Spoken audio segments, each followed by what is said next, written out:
امروز انقلاب اکتبر در تاجیکستان فقط در دایره حزب کمونیست تجلیل شد.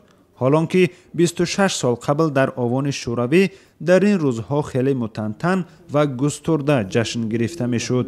100 سالگی انقلاب اکتبر را هم هوادارانش در دایره محدود در اداره و نزد پیکره های لنین که معمولا در جایهای ناعیان باقی مانده اند تجلیل کردند.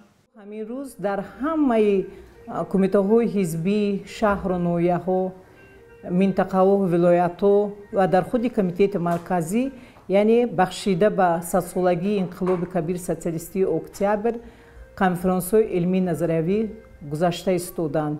یکی از مکانهای تجلیل این روز مرکز ناحیه رودکی سابق ناحیه لنین بود که ضمن مراسم گلگذاری به پایه مجسمه لنین به این داهی پرولتاریات ارج گذاشتند.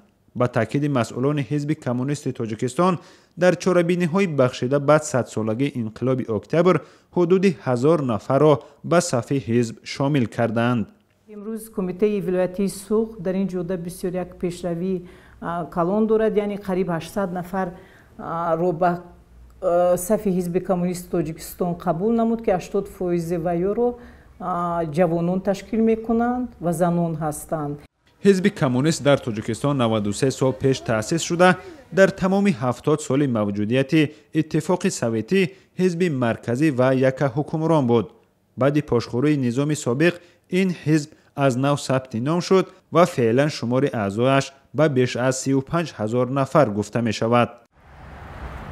مردم تاجیکستان به انقلاب و نظامی که بعد آن قایم شد نگاه انتقادی دارند.